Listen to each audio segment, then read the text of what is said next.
Querido, bienvenido a una noche más del estudio de la palabra de Dios. Dios está haciendo milagros, porque su palabra hace milagros.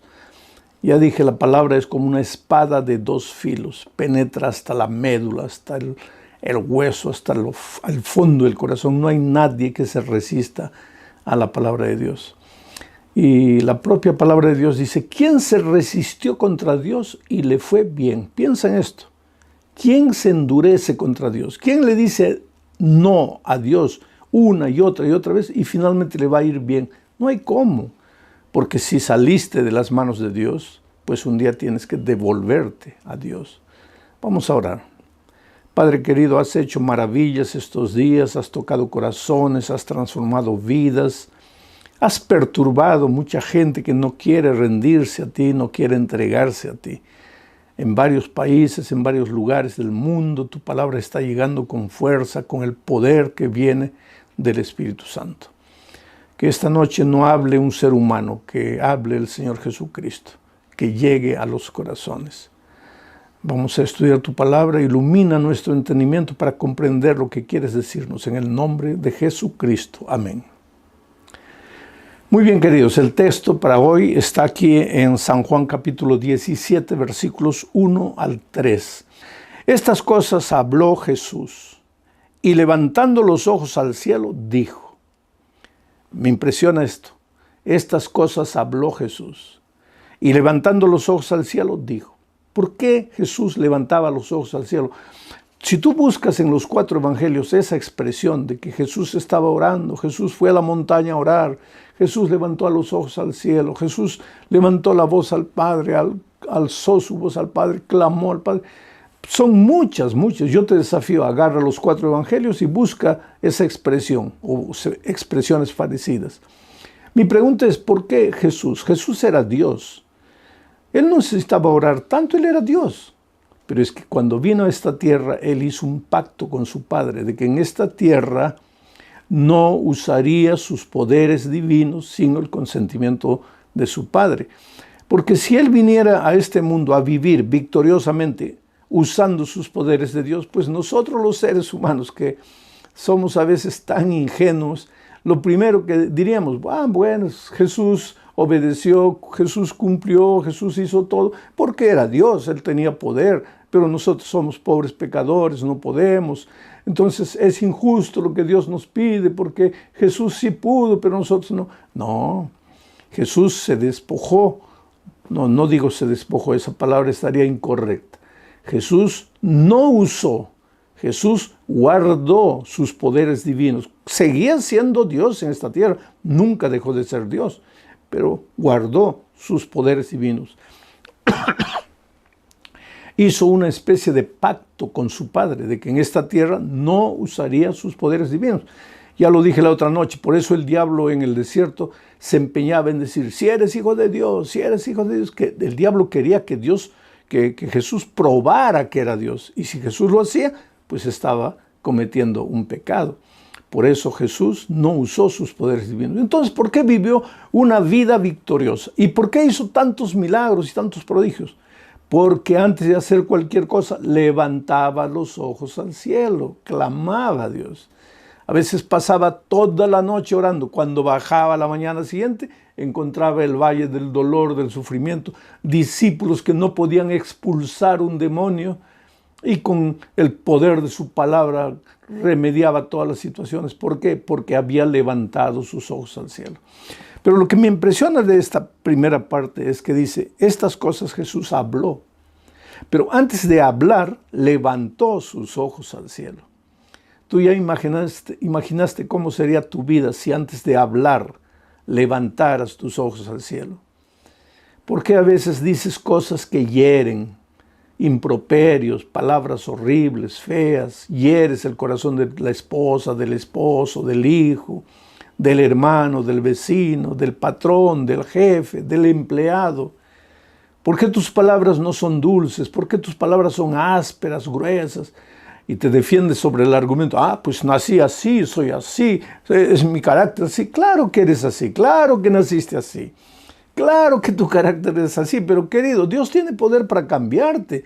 No es porque has nacido así que tienes que ser así y morir así. Dios tiene poder para cambiar tu vida. Pero antes de decir cualquier cosa, cuando estás con ganas de decir cosas feas, levanta los ojos al cielo. Así como Jesús, antes de hablar, levantaba sus ojos al cielo. Y pues cuando levantes los ojos al cielo, el mal carácter va a desaparecer, la palabra fea que estaba para salir de tu boca va a desaparecer y tus palabras van a ser edificantes, capaces de construir, capaces de inspirar, capaces de llevar a las personas a soñar y a realizar. Vamos continuando con la lectura del texto. Estas cosas habló Jesús y levantando los ojos al cielo dijo: Padre, la hora ha llegado, la hora ha llegado. Glorifica a tu Hijo para que también tu Hijo te glorifique a ti. La hora ha llegado. Para Jesús había llegado la hora de morir. Ya después de esta oración, los soldados lo tomarían preso, lo llevarían a juicio, un juicio injusto, y después lo matarían, lo clavarían en la cruz. La hora de su sacrificio había llegado. Pero lo interesante es que a todos nosotros nos llega un día la hora. Por eso Salomón dice, hay tiempo de nacer, hay tiempo de morir, hay tiempo de reír, hay tiempo de llorar. Y a ti, mi amigo querido, la hora te ha llegado. ¿Qué hora? La hora de tomar tu decisión, la hora de bautizarte, porque ¿hace cuánto tiempo estás huyendo de la voz de Dios? Porque esa palabra que tu hijito te dijo el otro día, papito, ¿por qué no te bautizas? Es la voz de Dios a través de tu hijo. Es la voz de Dios a través de tu esposa, de tu esposo, de tu papá, de tu mamá, que tanto te dice, hijo, entrégate a Dios. Es la voz de Dios. Ha llegado la hora que te decidas. Y estos días son días de decisión. Entrégale la vida a Jesús. Pero, pastor, ¿por qué usted insiste tanto en que me decida? Porque cuando Dios te llama, querido, Dios te llama solo para hacerte el bien. Mira lo que dice el texto aquí. Padre, la hora ha llegado. Glorifica a tu Hijo para que también tu Hijo te glorifique. Quiere decir que cuando tú tomas tu decisión, porque a Jesús le había llegado la hora de morir. Con su muerte iba a glorificar a su Padre. A ti te ha llegado la hora de morir, pero morir espiritualmente, en el santo bautismo. Y con tu bautismo ha llegado la hora de que glorifiques al Padre con una nueva vida, con una vida de productividad. ¿Por qué tienes que aceptar la invitación de Jesús? Porque Dios te llama, y Dios te llama porque te ama. Y cuando Dios te llama, solo quiere tu bien. Hace muchos años, cuando yo era niño, me gustaba mucho jugar el fútbol. Y mis hermanos, éramos 4 hermanos varones, pues jugábamos fútbol, pero pertenecíamos a una familia pobre. Nunca pudimos hasta ese momento comprar una pelota de cuero. En esos tiempos las pelotas eran medio ovales, ni siquiera redondas. Con el uso se hacían medio en forma de huevo. Eran unos bladders de jeve que se colocaban dentro del cuero, se inflaba con la boca o con un inflador y después se amarraba y se metía dentro de la propia pelota.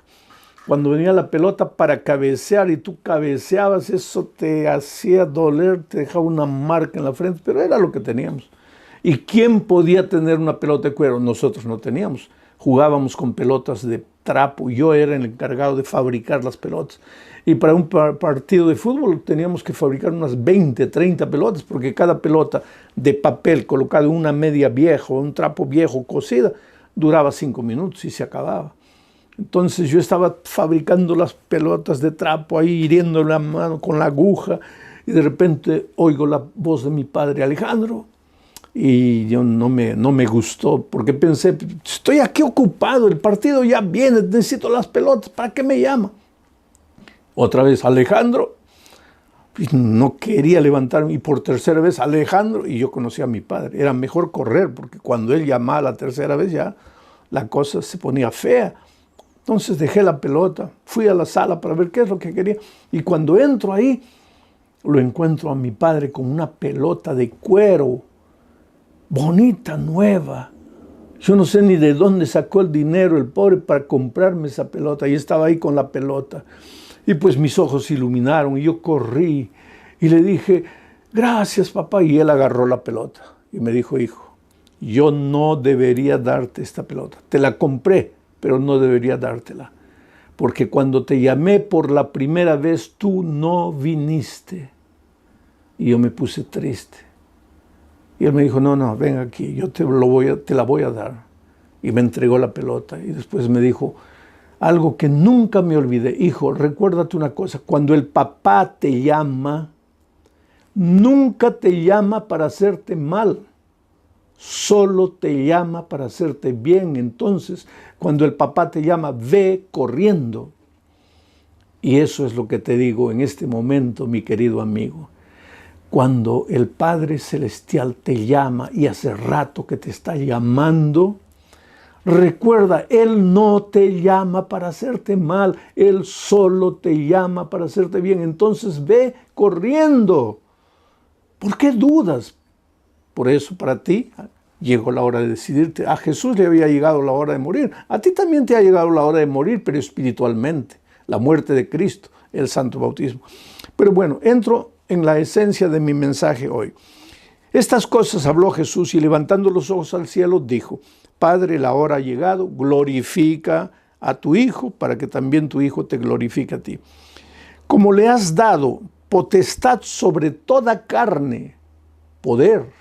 Por eso antes de enviar a sus discípulos a predicar el Evangelio por el mundo les dijo, todo poder, toda potestad me es dado en el cielo y en la tierra. Como le has dado potestad sobre toda carne, Dios le ha dado al Hijo potestad. Oh querido, no hay nada que Dios, el Padre, el Espíritu Santo y el Hijo, no hay nada que Dios pueda hacer en la vida de las personas. Porque ellos tienen potestad. El Dios uno y trino tiene la potestad necesaria, suficiente para transformar tu vida. Como le has dado potestad sobre toda carne, para que dé vida eterna a todos los que le diste. O sea, Jesús tiene potestad para darte vida eterna. El título del mensaje de esta noche es Esperanza de vida eterna. La vida eterna no es una utopía, no es una fantasía, no es algo bonito que los seres humanos imaginaron, no. La vida eterna es una realidad. Pero Jesús te enseña el secreto de la vida eterna en el versículo 3 que dice, y esta es la vida eterna, que te conozcan a ti, el único Dios verdadero, y a Jesucristo, a quien has enviado. La vida eterna. Oh querido, todos los seres humanos tenemos instinto de eternidad, vocación de eternidad. ¿Sabes por qué? Porque nosotros no hemos salido de las manos de Dios para morir. Nosotros no fuimos creados para morir. Tampoco tenemos vida eterna, o teníamos, antes del pecado teníamos vida eterna inherente a nosotros. No. El asunto es que Dios nos creó para vivir a su lado. Y Él es la fuente de la vida eterna. Él es la propia vida eterna. Y mientras el ser humano se hubiera mantenido al lado de Jesús, pues hubiéramos tenido vida eterna. Así como nuestro carácter hubiera permanecido el mismo carácter de Jesucristo. Armonía, paz, felicidad. Adán y Eva nunca pelearon antes de que el pecado entrara. Dios quería que nosotros viviéramos con Él una vida maravillosa de compañerismo, pero el pecado nos separó de Dios y al separarnos de Dios, pues nuestra vida se va deteriorando, porque vida eterna solo Jesucristo. Y si tú quieres tener vida eterna, tienes que aceptar a Jesucristo y entregarle la vida a Jesucristo, o sea, devolverte a Dios. Y cuando tú te vuelves a Dios, pues te devuelves a la fuente de la vida eterna. Él es la vid. Tú y yo somos los ramos. Nosotros no podemos hacer nada por nuestra propia fuerza. Adán y Eva tenían vida eterna, fueron creados con vocación de vida eterna. Por eso hoy, porque Adán vivió 900 y pocos años. Nosotros hoy día con 100 años ya estamos arrastrando los pies. Porque a medida que el tiempo fue pasando, nos fuimos separando de Dios. nuestra vida se fue deteriorando, pero en el fondo, aunque tengamos 80, 90, 100 años, estemos arrastrando los pies, no queremos morir, no queremos morir. Cuentan una fábula de un hombre que andaba por la vida porque él creía que la vida lo maltrataba, que no tenía comida, no tenía empleo, y comenzó a llorar. ¡Ay, mejor me muriera! ¿Dónde está la muerte? ¿Por qué no viene a recogerme? Y de repente apareció la muerte. Y le dijo, estoy aquí, ¿me llamaste? Y él dijo, no, es que solo quería conocerte, disculpa, ya me voy. Es porque, aunque la vida sea la peor de las vidas en esta tierra, aunque todo te vaya mal, tú tienes vocación de vida eterna. Tú no naciste para morir. Vamos a morir como consecuencia del pecado, pero no nacimos para morir, nacimos con vocación de vida eterna. Ahora, esa vida eterna no es solo el hecho de que nunca moriremos. La vida eterna implica las promesas maravillosas de la venida de Jesucristo a esta tierra. Porque, querido, quieras o no quieras, y de esto vamos a predicar otra noche, la venida de Cristo, Jesús va a volver. ¿Y va a volver para qué? Para ponerle un punto final a la historia del pecado. Porque el pecado no puede eternizarse. ¿De qué serviría que Cristo nos perdona, nos salva, nos transforma para dejarnos en esta tierra de miseria, de dolor, de muerte? No, la venida de Cristo es el punto final a la historia del pecado. Y cuando Cristo venga, Él promete, y me gustaría hablar durante un año, todas las noches, para explicarles todas las maravillas de la Biblia. Cuando Cristo viene, Él promete que nos llevará a los redimidos, a los que se han acercado a Él, a los que le han dicho, Señor, yo no puedo solo, a los que han ido y se han devuelto al Señor. Él promete que va a llevarlos a Él con todos los resucitados en Cristo, los va a llevar durante 1000 años en un paseo intergaláctico por el cielo, visitando otros planetas, seres humanos que nunca cayeron en el pecado y que observan nuestra vida de dolor y de miseria. Será una cosa maravillosa, porque nuestro verdadero hogar, la vida eterna, no la vamos a vivir en el cielo. En el cielo solamente vamos a pasar unas vacaciones, todo gratis, todo pagado. No necesitamos avión porque junto con los ángeles seremos transportados de planeta en planeta. Viviremos allá 1000 años, pero al terminar los 1000 años volveremos a la tierra. Esta tierra será destruida, consumida, purificada, transformada, será limpiada de raíces. El texto bíblico dice que del pecado no quedará ni raíz ni rama. Y entonces nuestro hogar eterno, nuestra vida eterna será vivida aquí en la tierra para siempre. Ahora, ustedes vieron un video corto que se viralizó ahí porque alguien cortó de mi predicación ese pedacito y lo soltó por ahí, de un diálogo que yo tuve, porque este es un cuadro que quiero imaginar contigo. Ahora, vamos a imaginar que tú no crees en Dios, tú no crees en Dios, tú no crees que hay cielo, tú no crees que hay vida eterna, tú no crees que hay tierra nueva, que Cristo va a venir, que nos va a llevar a 1000 años de paseo, tú no crees en nada de eso y tienes todo el derecho de creer, pero yo sí creo. Tú no crees, yo sí creo. Entonces vamos a hacer un trato, no digo una apuesta porque la palabra es fea, pero un trato, vamos a hacer un trato. Vamos a decir que tú tienes 50% de posibilidades de estar en lo correcto, pues dame a mí también 50% de posibilidades de que yo estoy en lo cierto. Vivimos y el tiempo se acaba, porque todo se acaba en la vida. Y cuando todo se acaba y llegamos al fin, descubrimos que tú tenías razón, yo estaba equivocado. Yo que predicaba la Biblia, que enseñaba que hay Jesús, que hay vida eterna, que hay ferias de 1000 años en el cielo, que volveremos a la tierra. Todo lo que yo hablé, mentira. Yo estaba equivocado, tú tenías razón. Porque no hay nada, no hay cielo, no hay vida eterna, no hay tierra nueva, no hay nada. Ahora vamos a raciocinar. Si tú tenías razón, ¿qué perdí yo? Porque yo creí todo, pero ahora descubrimos que no hay nada. ¿Qué perdí yo? Nada, porque no hay nada. Porque si hubiera algo, hubiera perdido algo, pero no hay nada. Tú tenías razón. Pero ahora vamos a intercambiar la situación. Vamos a decir que cuando llegamos al fin de todo, descubrimos que yo tenía razón y tú estabas equivocado. Sí hay cielo, sí hay vida eterna, sí hay Jesús, sí hay felicidad eterna, sí hay tierra nueva. ¿Qué gané yo? Todo, porque todo existe. ¿Y qué perdiste tú? Todo, todo. Si tú tienes razón y no hay nada, yo no pierdo nada. Pero si yo tengo razón, tú pierdes todo. Entonces, aunque sea por lógica, es mejor creer que sí hay vida eterna. Pero querido, a veces nosotros somos tan filósofos, nos gusta racionalizar las cosas. ¿Estoy vivo o no estoy vivo? Los filósofos antiguos, pienso, luego existo. Ser o no ser es la cuestión. Toda la vida es sueño. Y los sueños, sueños son. Qué palabras bonitas de decir. Pero querido, agárrate la mano, pellízcate. ¿Te duele o no te duele? Estás vivo, querido. No importan las palabras, no importan las filosofías. Estás vivo. Estás con hambre, no has comido todo el día. Estás sufriendo, estás sin empleo, tienes familia. Tu hogar se está deteriorando, tu hijo está en las drogas. Estás con miedo del COVID.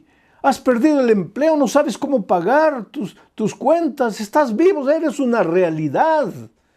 ¿Para qué filosofar? ¿Para qué racionalizar? Y lo maravilloso de todo, querido, que este libro que tengo en mis manos es el libro más despreciado en el mundo, pero el más amado también.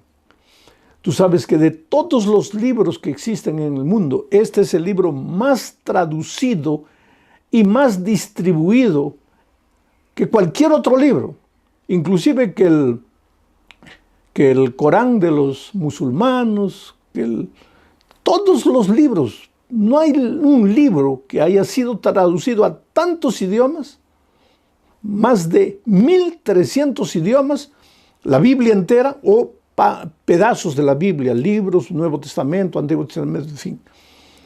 Este libro es amado, es odiado, pero este libro ha hecho maravillas en la vida de gente que ha creído. Y yo le agradezco a Dios, porque un día este libro llegó a las manos de mi madre. Y tú sabes que con mi madre sucedió un milagro, porque mi madre no sabía casi leer ni escribir, no sabía. El otro día alguien me dijo, pastor, no cuente eso, que su madre no sabía leer ni escribir. Es una vergüenza. ¿Vergüenza para quién? Este es un milagro divino, querido. Y yo no tengo ninguna vergüenza de decir que mi madre prácticamente no sabía leer y escribir, pero que el Evangelio llegó a su vida y yo soy hoy lo que soy. Por la gracia de Dios he escrito más de 50 libros, todo el hijo de una mujer que casi no sabía leer ni escribir. ¿Por qué? Por el milagro. La palabra llegó a las manos de mi madre y ella no podía leer. Cuando le enseñaban bien, cuando le instruían, le explicaban bien, pero ella quería alimentarse por sí misma, ella quería leer la palabra, pero no podía leer. Entonces un día se arrodilló, mira el milagro, y le dijo, Dios mío, yo necesito alimentarme de tu palabra. Yo quiero leer, no puedo leer, pero necesito leer. Haz un milagro, enséñame a leer, Señor, enséñame a leer. En esos tiempos no había programas de alfabetización para adultos ni nada de eso que hay hoy. Ella empezó a orar, orar, orar. Y Dios hizo el milagro y de repente empezó a entender la Biblia. Y tú sabes que hasta el final de sus días mi madre leía perfectamente la Biblia, pero otros libros ella tenía mucha dificultad de leer. Periódicos, cualquier cosa, ella tenía mucha dificultad de leer. Pero cuando le entregabas la palabra de Dios, ella leía todo corrido. Por el milagro de Dios, porque era una mujer sincera que buscaba entender, buscaba conocer y creía en la palabra de Dios y me llevó a creer en la palabra de Dios. Después yo terminé el curso de secundario, fui a la universidad, estudié en el seminario de teología, me preparé, después hice a maestría, finalmente me entregaron un título doctoral y todo. Y cuanto más estudio la palabra de Dios, y cuanto más leo, y cuanto más analizo, palabra por palabra, y ahora voy hasta muchas veces a auxiliarme con el idioma hebreo, con el idioma griego, conozco, cada vez más creo en la palabra, cada vez más creo en la eternidad, creo en el Señor Jesucristo, en su gracia transformadora, en las maravillas que Él hace.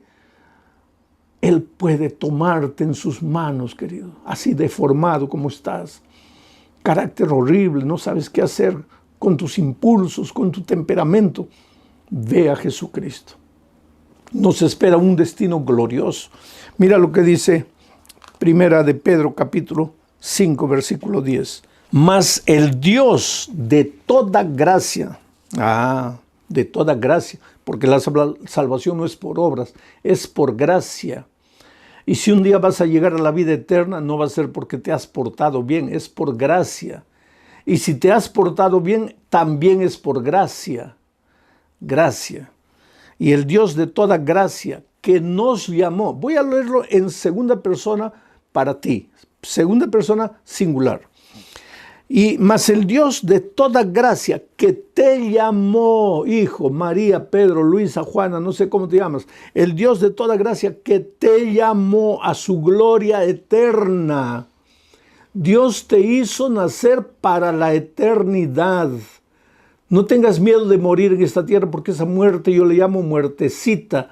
Inclusive cuando tú ves al Salmo 23 y encuentras la frase de David que dice: aunque ande en valle de sombra de muerte. No dice de sombra y de muerte. Dice, aunque ande en el valle de sombra de muerte.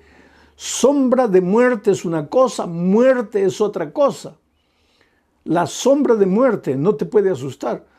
Un gigante te puede asustar, pero la sombra del gigante, ¿qué te va a hacer? Nada. La muerte, aunque sea esta muerte pasajera, te puede asustar de alguna manera, pero la sombra de muerte que te va a asustar. Pero yo a esta muerte pasajera le llamo sombra de muerte. ¿Por qué tienes que tener miedo?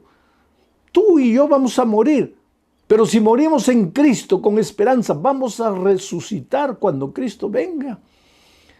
Y entonces hemos nacido para la eternidad. La eternidad no es utopía, es una promesa divina. Pero el Dios de toda gracia que te llamó a su gloria eterna en Jesucristo, la única manera de aceptar el llamado a la gloria eterna, a la vida eterna, a las promesas eternas maravillosas, la única manera es Jesucristo. Por eso Jesús dijo, y esta es la vida eterna, que te conozcan a ti, el único verdadero Dios verdadero, y a Jesucristo, a quien tú has enviado. Y ahora Pedro dice, porque Dios, el Dios de la gracia, te llamó para su gloria eterna en Jesucristo. Por eso necesitas aceptar a Jesús. Por eso necesitas rendirte a Jesús. Y por eso necesitas aceptar el bautismo. Porque cuando aceptas el bautismo, aceptas la muerte de Cristo. Mas el Dios de toda gracia, que te llamó a su gloria eterna en Jesucristo, después de que hayáis padecido un poco de tiempo, mira, como Dios no te hace una promesa mentirosa, te promete la vida eterna, el cielo. Y el cielo, el otro día alguien me preguntó, ¿cómo es el cielo? Pues la Biblia responde. Cierra los ojos en este momento. Imagina el lugar más bonito, más paradisíaco donde te gustaría vivir. Un lugar, una mansión linda, llena de flores, de grama verde, de árboles frondosos, de animales bellos, un lago azul, pececitos coloridos. Imagina lo más bonito. Eso que acabas de imaginar no es nada comparado con lo que Dios te está preparando. Porque la Biblia dice que lo que Dios nos ha preparado es cosa que ojo nunca vio, oreja nunca oyó y jamás ha subido al pensamiento del ser humano. Eso es lo que te está preparando Jesús. Pero antes de prometerte eso, Él dice que vas a sufrir un poco de tiempo. Poco de tiempo vas a sufrir. ¿Por qué? ¿Por qué sigues en esta tierra? Y ya te dije, cuando quieras tomar tu decisión, querido, va a haber gente que te va a decir, eres un loco, eres un tonto, ¿qué te estás dejando engañar? Muchas veces yo he visto esposos que han expulsado de la casa a las esposas por aceptar a Jesucristo. He visto padres que le han dicho al hijo, olvídate que este es tu hogar, ya vete de aquí, has traicionado la fe de tus padres. He visto gente que ha sido expulsada del empleo por guardar el sábado, por obedecer a Jesucristo.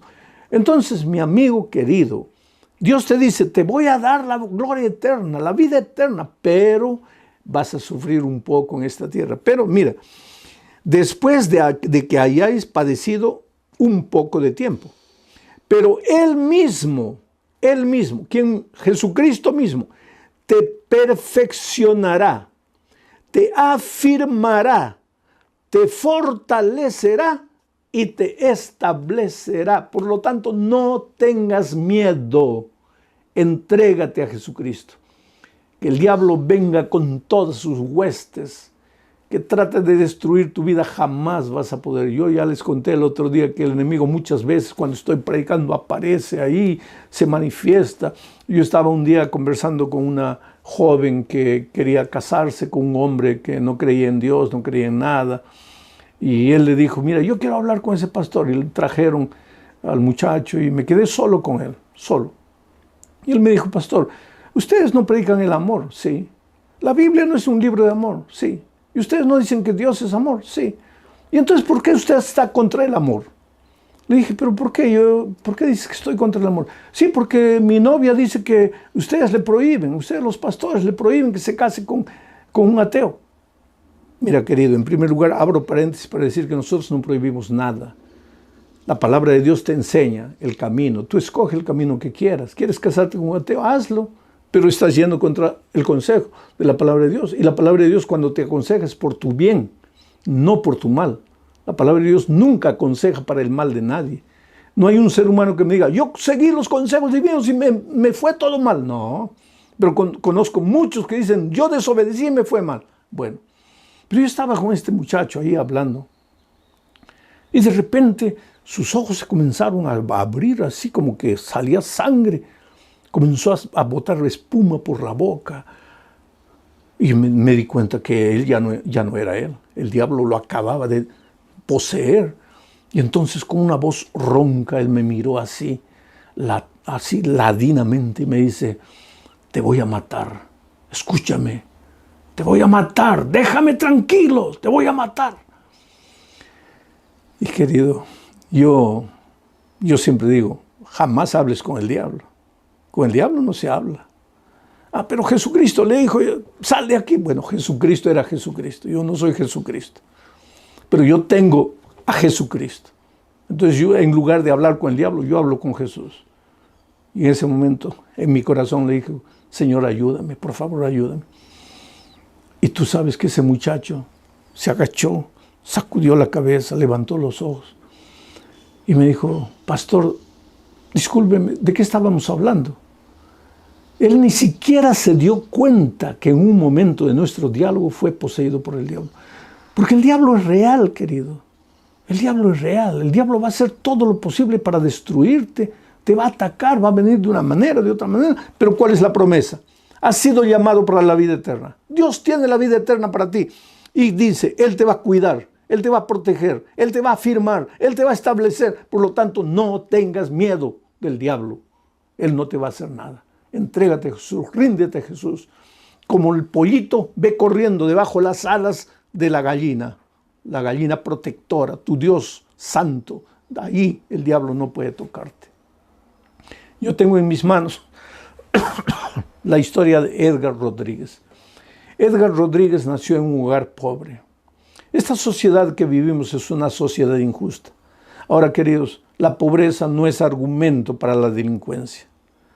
Yo sé que hay mayores oportunidades de caer en la marginalidad, en la delincuencia, en la vida promiscua, en los vicios, pero no es argumento, porque conozco muchos hogares pobres. En este momento tú mismo, tú puedes testificar que tu hogar, querido, no es un hogar de abundancia, que tú luchas, que tú cuentas los centavos, pero no por eso tus hijos están en la marginalidad ni en los vicios, porque tú conociste la palabra de Dios y estás enseñando a tus hijos principios de vida eterna. Un día cuando ellos crezcan tomarán la decisión que tomen, pero tú tendrás la conciencia tranquila de que les enseñaste. Y hay una promesa bíblica que dice, instruye al niño en el camino en que debe andar y aun cuando fuere viejo no se apartará. Pero Edgar, que nació en un hogar cristiano, a pesar de todos los principios que la madre colocó en su corazón, cuando creció, estudió mecánica, fue un buen mecánico, tenía talento para los carros, estableció su propio negocio, prosperó, le fue bien, ganó bastante dinero, pero junto con el dinero se alejó de Dios, se separó de la iglesia, olvidó sus valores, sus principios, cayó en un vicio, en otro vicio, en promiscuidad, en miseria. Siempre fue un buen hijo, siempre fue un buen hermano, un buen esposo, pero lejos de Dios, completamente lejos de Dios. No estaba casado en ese tiempo, todavía estaba soltero. Un día por esas tonterías porque yo dije el otro día, no te acercas del árbol, porque lejos del árbol estás seguro. Aquí es territorio del diablo. Te acercas ahí, pues el diablo te va a agarrar. ¿Quieres la protección de Dios? No te acerques donde el diablo te va a agarrar. Pero él estaba bebiendo ahí con su hermano y de repente aparecieron unos delincuentes, les vaciaron todo el tambor del revólver en el cuerpo. Los dos quedaron entre la vida y la muerte. La madre cristiana corrió al hospital y el médico le dijo, señora, no la voy a engañar. Su hijo tiene 2% de posibilidad de vida. ¿Y sabes lo que esa señora cristiana, mujer de Dios? Gloria a Dios por las madres cristianas que oran por los hijos rebeldes. ¿Sabes lo que esa madre le dijo al médico? Doctor, usted haga el 2% que usted puede y por favor hágalo bien hecho. Pero el 98% lo va a hacer Dios. Y tú sabes que Dios levantó a este hombre de la muerte. Y levantó a su hermano también de la muerte. Pero asimismo su corazón estaba endurecido. Pasó el peligro, no se acordó de Dios, no le devolvió la vida a Dios. Un día frente a su oficina se malogró un carro y él salió a ayudar. Era una joven. Ese carro no podía seguir andando, tenía que quedarse ahí. Él ofreció llevarla a la casa y en el camino descubrió que esta muchacha seguía a Jesús, amaba a Jesús, iba a la iglesia, estudiaba la palabra de Dios. Y fue ella que comenzó a evangelizarlo. Y finalmente Edgar Rodríguez se bautizó. Y hoy él es un anciano de iglesia, un líder, un predicador del evangelio. Este es el Dios poderoso, oh querido. Ese hombre estaba perdido, destruido, acabado. Tal vez la gente que lo conocía pensaba, para él no hay oportunidad, pero para Dios siempre hay oportunidad. Y en este momento el Espíritu de Dios está llamando a tu corazón, te está tocando, te está sacudiendo. Por favor, ábrele el corazón y toma tu decisión ahora, en este momento, mientras estoy orando por ti. Muy bien, mis amigos queridos, qué bueno poder abrir nuevamente la palabra de Dios esta noche. Vamos al texto bíblico. Voy a leer varios textos, pero el primero es Lucas capítulo 14, versículos 10 al 16. Voy a leer el texto versículo por versículo, comentando para entender el significado de lo que está registrado aquí en este texto. Vamos a la lectura. Enseñaba Jesús en una sinagoga en sábado. Eso es lo que dice el versículo 10. Enseñaba Jesús en una sinagoga en sábado. Enseñaba. Parte del ministerio maravilloso de Cristo en esta tierra fue el trabajo de enseñar. ¿Cómo necesitamos nosotros los seres humanos aprender? Porque te digo una cosa, yo encuentro frecuentemente gente destrozada, hogares deshechos, muchachos que han arruinado su futuro. Una vez estuve en una prisión en México, fui a predicar a los detenidos ahí, y un muchacho llorando me dijo, pastor, ¿qué hice con mi vida, pastor? ¿Qué hice con mi vida? No tenía más de 22 años, 23 años, y él lloraba y se desesperaba. ¿Qué hice con mi vida? Por eso, querido, nosotros necesitamos aprender a vivir. Yo no tuve tiempo de hablar mucho con ese joven, pero si yo le preguntara, ¿por qué llegaste a donde llegaste? Él con toda seguridad me diría, pastor, yo quise lo mejor, yo no quise arruinarme, yo estaba atrás de mis sueños, pero infelizmente escogió el camino equivocado. Por eso, desde que Adán y Eva cayeron en el jardín del Edén, nosotros necesitamos aprender. Aprender es crecer. Y sabes, hay mucha gente que tiene miedo de aprender por un simple motivo. ¿Qué significa aprender? Aprender es salir del terreno que pisas, que conoces, y avanzar hacia el terreno que no conoces. Eso es aprender. Salir de lo que conoces y entrar a lo que no conoces. Y lógicamente lo desconocido te provoca miedo. Es un miedo inconsciente. Por eso mucha gente prefiere no aprender. Prefiere cerrar los ojos, cerrar los oídos. Gente que dice, no me hables, no quiero saber, porque en el fondo tienen miedo de aprender. Pero te digo una cosa, si tú quieres vivir, si quieres estar vivo, tienes que aprender. Porque los seres vivos aprendemos. Porque aprender es crecer, aprender es avanzar, aprender es caminar hacia adelante. Por eso el Señor Jesucristo dedicó una grande parte de su ministerio a enseñar. Y mira lo que dice el versículo 1. Enseñaba Jesús en una sinagoga en sábado. ¿Sabes dónde estaba esta sinagoga? En la ciudad de Capernaum, un pequeño poblado. Allí, en Capernaum, estaba esta sinagoga. Y te digo una cosa. Ahí en Capernaum estaba la casa de la suegra de Pedro, donde Jesús hizo un milagro. Capernaum. Lo que me impresiona de este texto es que Jesús enseñaba en la sinagoga, ahí en Capernaum, en día de sábado. Claro que Jesús enseñaba todos los días, pero ¿por qué el texto bíblico dice que Jesús enseñaba en sábado? Porque el sábado, vamos a leer ese texto un poco más adelante, el sábado Jesús tenía la costumbre de dirigirse a la sinagoga. Era una especie de templo, de lugar de enseñanza, de lugar del estudio de la palabra de Dios. Y Jesús se dirigía ahí. ¿Por qué?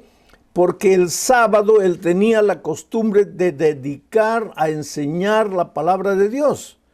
Las personas se reunían para aprender el nombre de Dios. Y lógicamente también cantaban, alababan el nombre de Dios, oraban, pero abrían la escritura para aprender. Jesús, por algún motivo que vamos a ver más adelante, los sábados tenía la costumbre de dirigirse a la sinagoga para estudiar la palabra de Dios. Ahora, si nosotros somos cristianos, es porque queremos ser como Cristo. Si nosotros somos discípulos, es porque somos seguidores de Jesús. ¿Qué cosa es un discípulo? Un discípulo es aquella persona que sigue a Jesús, que camina con Jesús, que va atrás de las pisadas de Jesús para ser igual a Jesús, para aprender de Jesús. Y si Jesús, mi maestro, se dirigía a la sinagoga para estudiar la palabra de Dios el sábado, yo que quiero ser como Jesús, ¿qué debería hacer? Debería dirigirme también a la sinagoga el sábado para estudiar la palabra de Dios. Pero bueno, vamos a seguir con este relato que es interesantísimo. Enseñaba Jesús en una sinagoga en sábado. Versículo 11 ahora. Y había allí una mujer que desde hacía 18 años tenía espíritu de enfermedad y andaba encorvada y en ninguna manera se podía levantar. Miren lo que dice el texto. Y había allí una mujer que desde hacía 18 años tenía espíritu de enfermedad. Y esta mujer andaba encorvada y en ninguna manera se podía enderezar. 18 años esclavizada por el espíritu de esta enfermedad. 18 años. Ahora, a mí me admira una cosa cuando reviso las historias de Jesús en los evangelios. ¿Te acuerdas que un día se dirigió a un paralítico que estaba así sin poder andar hace 38 años? En esta ocasión buscó a esta mujer que estaba encorvada hace 18 años. En otra ocasión curó a una mujer que tenía flujo de sangre y que estaba así hace 12 años. ¿Por qué Jesús buscaba personas que estaban bajo el poder del enemigo hacía muchos años? Porque por detrás de la enfermedad está el enemigo de alguna manera. No que la persona haya pecado, no vamos a decir así. Puede ser también que sí. Pero generalmente por detrás de todo dolor, por detrás de todo sufrimiento está el enemigo de Dios, obrando a veces a través de nuestra propia imprudencia. Hay que tener cuidado. Ahora, ¿por qué Jesús buscó personas que estaban hace mucho tiempo enfermos? Como el paralítico, como la mujer con hemorragia, o como esta mujer que estaba encorvada hace 18 años. Es que eso Jesús hacía por amor a los incrédulos. Porque si Jesús curase a un hombre que no podía andar hace una semana, ¿qué iban a decir los incrédulos? Oh, pues cualquiera, estaba hace una semana, cualquiera lo iba a curar. Los incrédulos son así. Si Jesús curaba a una mujer que estaba con hemorragia hace 4 meses, oh, cualquiera lo curaba. Los incrédulos ponen en tela de juicio todo lo que Jesús hace o lo que la palabra de Dios enseña.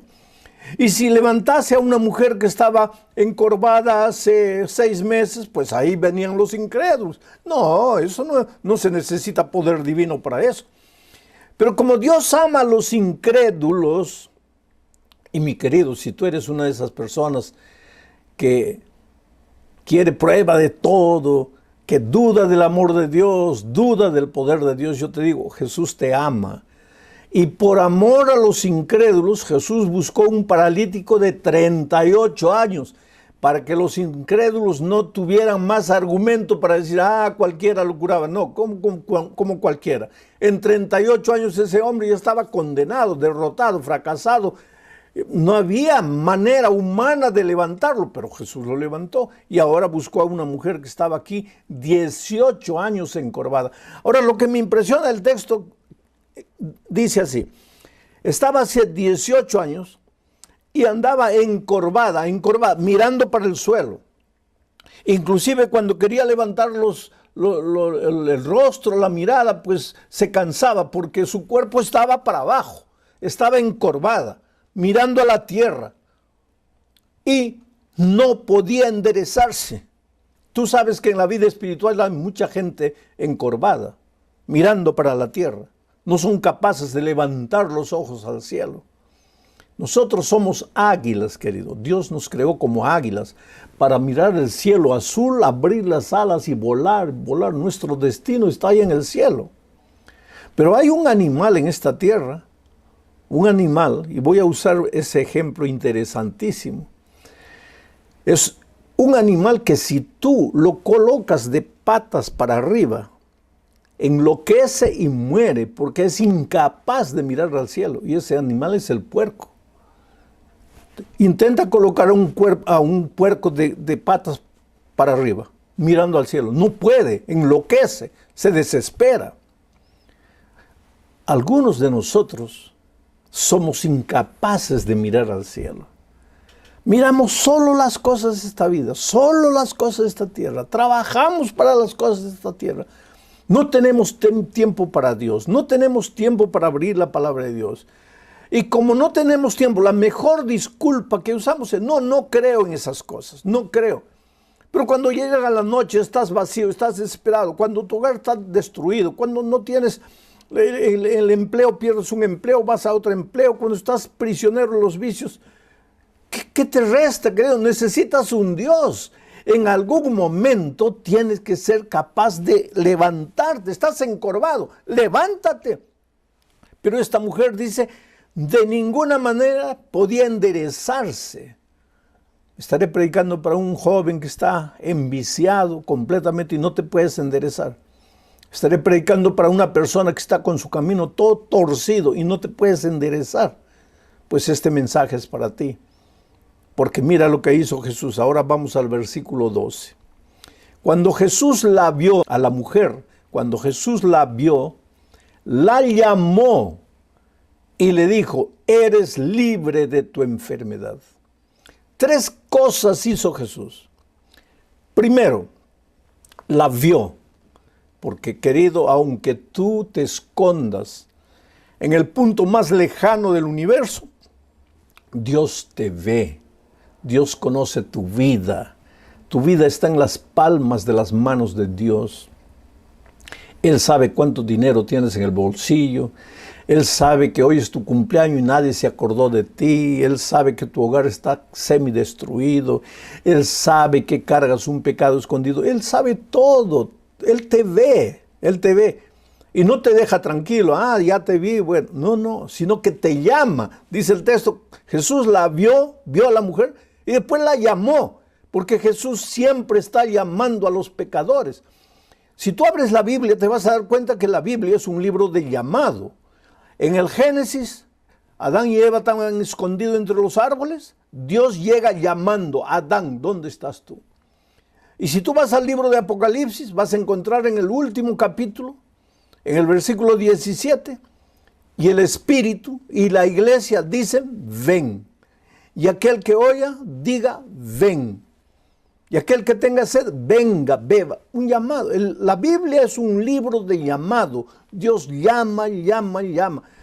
Lo bonito de Dios es que no solo te ve, no solo ve tu situación desesperada, no solo contempla tus errores, tu vida torcida, sino que te llama. Y cuando Dios te llama es porque quiere hacer maravillas en tu vida. Dios nunca te llama para hacerte mal. Por favor, entiende. Dios no te llama para hacerte mal. Cuando Dios te llama, ve corriendo porque Él solo te llama para hacerte bien. ¿Y qué hizo con esta mujer? La llamó y ¿qué le dijo? Le dijo, mujer, eres libre de tu enfermedad. Eres libre porque Jesucristo es el Señor de la libertad. Donde Jesús entra la libertad. No me importa cuántos años estás esclavizado en ese vicio. 38 años, no hay problema. 18 años, no hay problema. 12 años, no hay problema. Porque cuando Jesús te ve y te llama y tú vas, ahí Él te dice, yo te declaro libre. En este mismo instante, en el nombre de Dios, yo te digo, ese cigarro que fumaste antes de conectarte al mensaje de esta noche fue el último cigarro que fumaste. Esa droga que usaste esta mañana es la última droga. Esa bebida que bebiste hace 4 horas es la última. Porque cuando Jesús entra a tu vida, Él te declara, estás libre. Y en este momento, a través de su palabra, el Señor Jesús se dirige a ti y te mira a los ojos y te dice, estás libre. Y tú cree. Pero si tú no abres el corazón, si cuando Él te llama tú no vas, el Señor no puede hacer nada, porque yo siempre digo que Jesús es la persona más cortés que yo conozco. Él podría entrar en tu corazón por la fuerza, Él es Dios, pero nunca lo va a hacer. Él va a respetar tu libertad. Él te llama, pero eres tú el que tiene que ir. Eres tú el que tiene que aceptar. Él no va a hacer nada por ti a la fuerza. Vamos al versículo 14.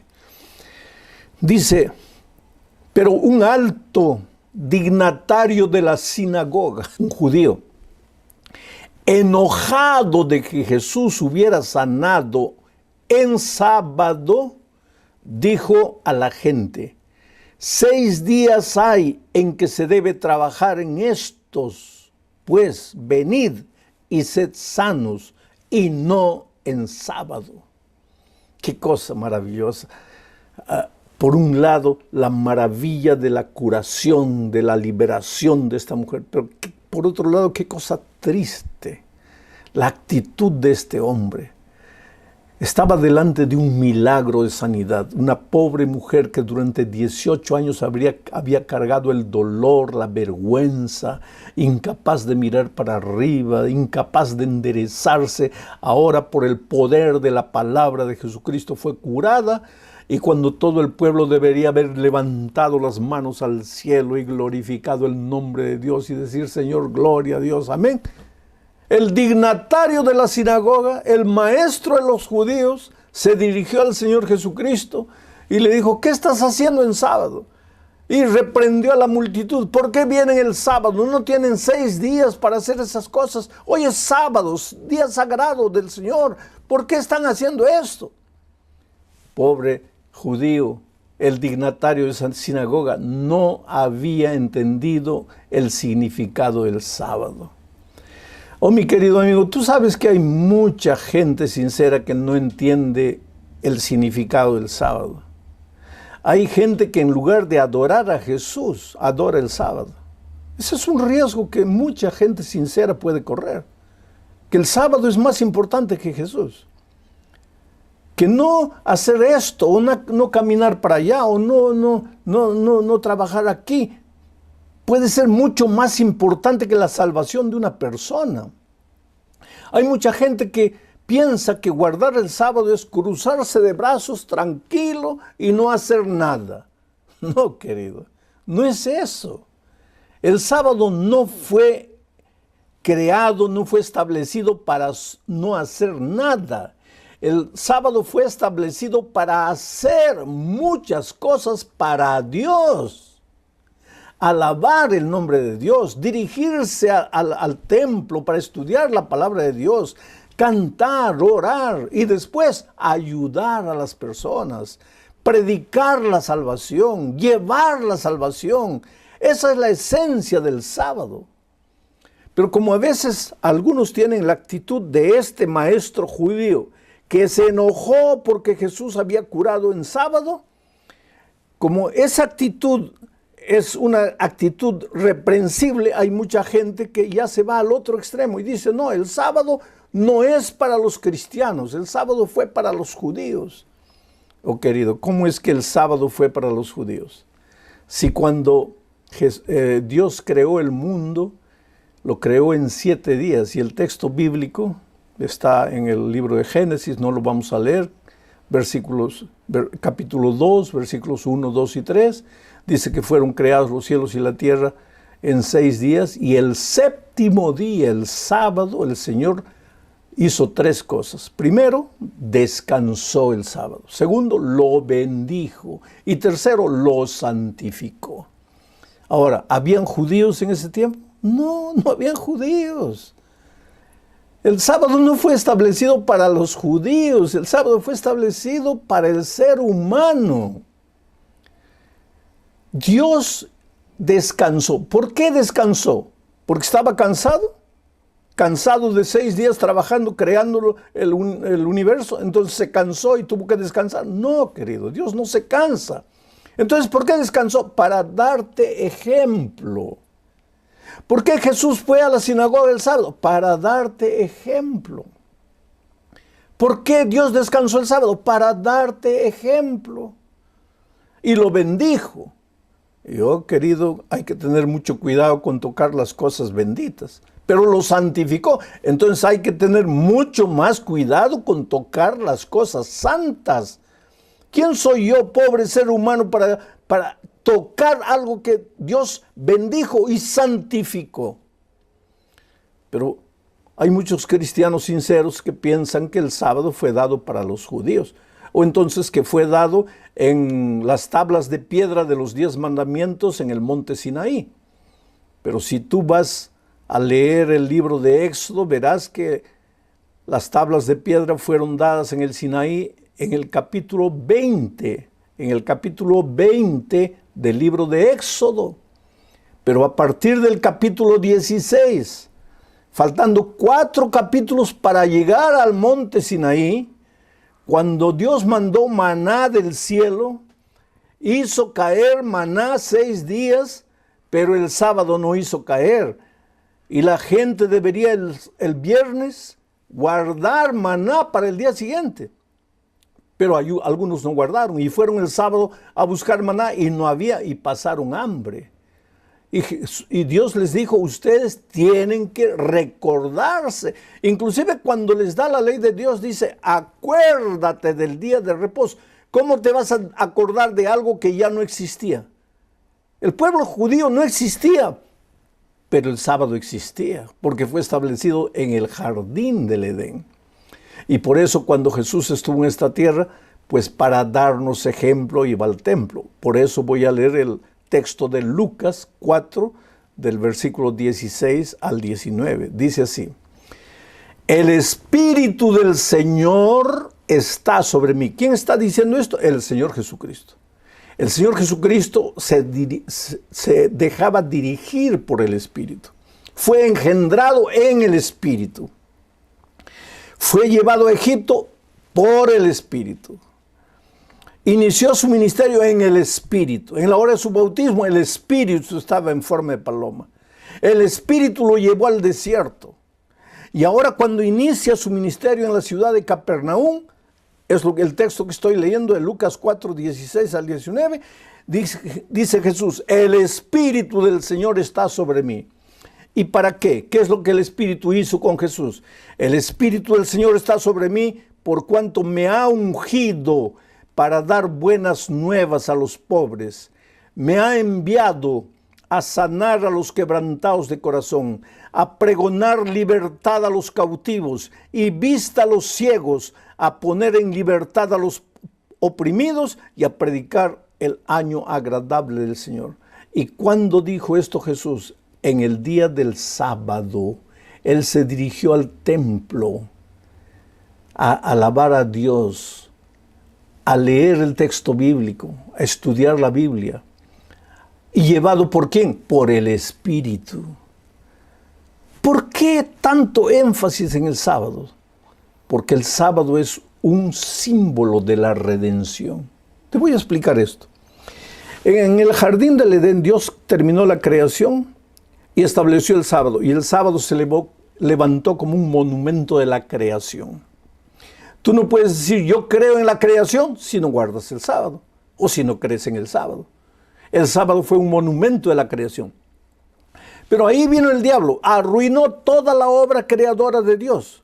¿Y Dios se quedó tranquilo? No, envió al Señor Jesucristo para restaurar la obra que el diablo había destruido. ¿Y qué hizo Jesús? Desarrolló su ministerio, guardó el sábado, enseñó el sábado, dejó el ejemplo en sábado, hizo milagros en sábado, 7 milagros de Jesucristo en sábado. Y finalmente, Él expiró en la cruz del Calvario, en el Espíritu, todo en el Espíritu. El Señor Jesucristo realizó su ministerio de redención, de transformación, en el Espíritu del Señor. Pero ahora Jesús muere un viernes en la tarde. Y el sábado descansa en la tumba. Y el domingo resucita y continúa su obra maravillosa de redención. Ahora el sábado se levanta como un monumento de la redención. En el principio se levanta como un monumento de la creación. En la muerte de Cristo se levanta como un monumento de la redención. Si tú crees en la creación, tienes que aceptar el sábado. Y si tú crees en la redención, tienes que aceptar el sábado. Pero el otro día yo encontré una persona que me dijo, pastor, pero el sábado ya fue clavado con Jesús en la cruz del Calvario. Cuando Jesús murió en la cruz se acabó el sábado. Ahora, como Jesús resucitó el domingo pasa a ser el día del Señor. Y yo te digo una cosa, querido. Si yo encontrara un solo versículo en la Biblia que dijese, porque Jesús resucitó el domingo, a partir de hoy el sábado ya no es más santo. Ahora el domingo es el día del Señor. Yo sería el primero en obedecer la orden de mi maestro, porque quiero caminar en las pisadas del Señor Jesucristo. Pero no sucedió eso. Al contrario, miren lo que dice Lucas capítulo 23, versículos 54, 55 y 56. Ya Jesús había muerto. Era día de la preparación. ¿Qué es el día de la preparación? Viernes, el día de la preparación para el sábado. Era día de la preparación y estaba para comenzar el sábado, clarito. Las mujeres que lo habían acompañado desde Galilea lo siguieron y vieron el sepulcro y cómo fue puesto su cuerpo. Jesús ya estaba muerto, ahora colocaron su cuerpo en el sepulcro. Las mujeres vieron todo eso. ¿Qué mujeres? María, la madre del Señor, María Magdalena, otras mujeres. Ahora, el versículo 56, al regresar las mujeres a su casa, prepararon especias aromáticas y ungüentos y descansaron el sábado conforme al mandamiento. O sea, Jesús ya había muerto, pero las mujeres guardaron el sábado conforme al mandamiento. Y tú me puedes decir, pero pastor, había pasado solo un día. No, querido. Lucas escribió su evangelio 20 años después de la resurrección de Cristo. Y 20 años después, Lucas dice que las mujeres descansaron el sábado conforme al mandamiento. Porque el sábado nunca fue abolido por el Señor Jesucristo. Ahora, tienes que tener cuidado. Si tú piensas que porque guardas el sábado te vas a salvar, ahí estás completamente equivocado. El Señor Jesucristo es el único que te salva. Su gracia maravillosa te salva. Pero si tú amas al Señor Jesús, entonces vas a andar como Jesús anduvo. Vas a hacer lo que Jesús hizo. Y los primeros discípulos, los apóstoles en la iglesia primitiva, ¿guardaron el sábado o no? Leo Hechos capítulo 18, versículos 1 al 4. Después de estas cosas, dice, Pablo salió de Atenas y fue a Corinto. Y halló a un judío llamado Aquila, natural del Ponto, recién venido de Italia, con Priscila, su mujer, por cuanto Claudio, el emperador, había mandado que todos los judíos salieran de Roma. Fue a ellos. ¿Quién? Pablo. Fue a ellos. Y como era del mismo oficio, ambos preparaban tiendas, carpas, y como era del mismo oficio, se quedó con ellos. Y trabajaban juntos, pues el oficio de ellos era hacer tiendas. Y discutía en la sinagoga. El texto griego dice, y argumentaba, estudiaba, dialogaba, discutía en la sinagoga todos los sábados. No dice todos los domingos, ni todos los lunes. Tú puedes estudiar la palabra de Dios cualquier día de la semana. Tú puedes ir al templo cualquier día de la semana. Pero Pablo propositadamente se dirigía a la sinagoga, al templo, a estudiar la palabra de Dios el sábado, y discutía en la sinagoga todos los sábados. Y ahora hay gente que dice, no, claro que Pablo iba el sábado a la sinagoga porque quería evangelizar a los judíos y el único día que los podría encontrar era el sábado, porque los judíos guardan el sábado. Pero el texto dice, y discutía en la sinagoga todos los sábados y persuadía a judíos y a griegos. Y los griegos no guardan el sábado. Los griegos no van a la sinagoga a guardar el sábado. Los griegos no tienen, en la fe de ellos no hay el sábado.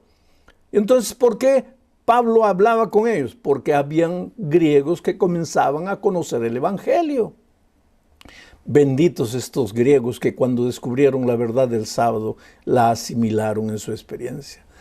Oh querido, el sábado es un día de reposo, establecido por Dios desde la creación para el ser humano. Es un día de salvación, es un día para predicar el evangelio. Para Jesucristo era un día para hacer milagros. El sábado tú, después de en la parte de la mañana haber ido a la iglesia, estudiado la palabra de Dios, alabado el nombre de Dios, cantado. En la tarde debes salir a visitar personas que no conocen a Jesucristo. Debes distribuir literatura cristiana. Debes visitar hospitales, gente necesitada, gente carente.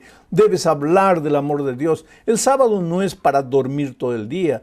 El sábado es para alabar a Dios y para dedicarse a hacer obras de redención, obras de salvación en favor de las personas que todavía no conocen a Jesucristo. Ese fue el caso de Altagracia Mejía.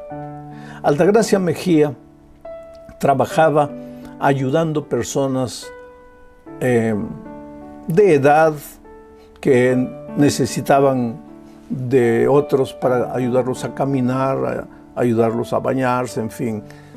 Siempre hay personas de edad que necesitan de ayuda. Y el trabajo de ella era eso. Hasta que un día llegó a trabajar con una señora, trabajó el lunes, martes, miércoles, jueves, viernes. El sábado fue a trabajar y la señora, la anciana, a quien ella cuidaba, le dijo: mira, hija, hoy día no vas a trabajar. Quiere decir, no vas a hacer todo lo que hacías durante la semana. Te vas a sentar aquí, vamos a hablar de las cosas de Dios. Y ella preguntó: ¿pero por qué? Y la anciana le dijo: porque hoy es el sábado, el día santo del Señor. Para Altagracia eso fue una novedad. ¿Cómo que sábado? ¿Cómo día santo del Señor? ¿De dónde usted viene con esa historia? Y ella sacó la palabra de Dios. Aquí está, en el principio Dios estableció el sábado, lo bendijo y lo santificó. Y en toda la Biblia no hay un versículo que diga que el sábado dejó de ser santo. Entonces, como yo amo a Dios, como yo amo al Señor Jesús, como yo quiero seguir andando en los caminos de Jesús, yo guardo el sábado. El siguiente sábado, la viejita estaba un poco mejor de salud. Y le dijo: mira, hoy no nos vamos a quedar en casa, hoy vamos al templo. Yo me estaba quedando en casa porque no podía andar, pero hoy con tu ayuda vamos al templo. Yo quiero alabar el nombre de Dios. Y la llevó allá al templo y Altagracia por primera vez en su vida escuchó la palabra de Dios siendo predicada. Y el Espíritu de Dios trabajó en su corazón. Y entonces la viejita comenzó a estudiar la Biblia más y más con ella. Y Altagracia era una mujer sabia. ¿Por qué? Porque quería crecer. Porque quería crecer. Y todos los que quieren crecer tienen que aprender.